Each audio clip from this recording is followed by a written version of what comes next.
Isabelle Vivian, directrice du Centre social et culturel La Cigalette. Le centre social existe depuis 1980 et il s'inscrit pleinement dans la démarche d'éducation populaire. Je suis David Antoli. Dans le centre social La Cigalette, j'y suis depuis 2 ans en tant que médiateur éco-citoyen. Je suis transversal dans toutes les actions, que ce soit environnement avec l'humain, compostage, jardin partagé, jardin éducatif avec les enfants qui est à venir, fabrication des mobiliers urbains. Fabien Simon, chef d'entreprise de Citéos Avignon, Vinci Énergie.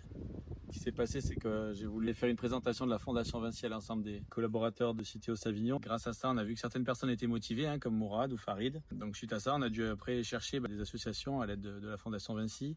Et en travaillant souvent à l'Isle-sur-la-Sorgue et en passant souvent aussi devant la Cigalette, on a posé la question à la ville de Lille qui nous a confirmé que toutes les belles actions qu'on pouvait faire à la Cigalette dans ce quartier QPV. Mourad Boukari, monteur électricien chez Citéos Avignon Vinci Énergie. Ce projet m'a parlé car je voulais avant tout partager une valeur humaine et rencontre avec d'autres personnes. Étant jeune, j'ai été dans une association et c'est logiquement que je me suis proposé pour être bénévole, pour apporter maintenant mon aide aux plus jeunes. Bernard Tony, animateur à la Cigalette depuis maintenant 5 ans. On a rencontré Citéos à la Cigalette. À ce moment-là, on a échangé autour de nos différents projets.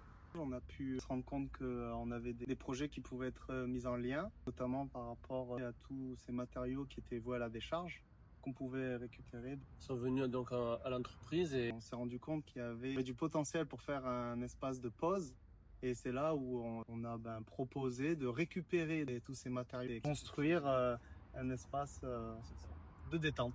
Le parrain nous a vraiment soutenus en termes d'actions concrètes qui ont pu se finaliser auprès des habitants. Grâce aux matériaux que nous avons récupérés, nous avons pu réaliser du mobilier urbain, des jardinières pour un espace partagé de convivialité qui se trouve aux jardins familiaux à l'hippodrome de l'Isle-sur-la-Sorgue. Avec Citéos, l'échange a été très favorable en termes de recyclage parce que moi je suis très investi par ce principe-là pour éduquer les générations futures à réutiliser les matières et ne pas jeter.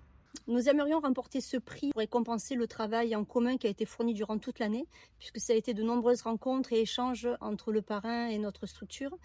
Et ensuite, pour soutenir le centre social et culturel La Cigalette sur ses projets, car au vu des baisses de financement depuis plusieurs années, le centre social rentre dans des périodes difficiles, donc cela nous aiderait financièrement également. Ce partenariat, il a permis de créer une rencontre entre deux mondes différents. Il y a eu un pont qui s'est créé entre les deux. Si j'avais un dernier mot à ajouter pour motiver les collaborateurs qui hésitent encore à s'engager, je dirais que j'ai fait des rencontres magnifiques. J'ai partagé avec eux des valeurs humaines incroyables. C'est vrai qu'entre les semaines en entreprise et le week-end en famille, je ne savais pas trop comment intégrer un projet tel. Et la Fondation Vinci a su se mettre au milieu donc pour nous donner notre chance. Aujourd'hui, en moins de 2 ans, on est sur quasiment un tiers d'entreprise qui est impliquée avec une association.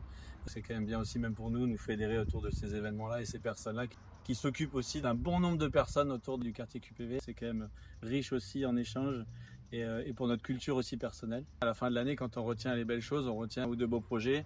Ce qu'on fait avec eux, globalement, c'est ça dont on parle avec nos familles aussi quand on revient chez nous.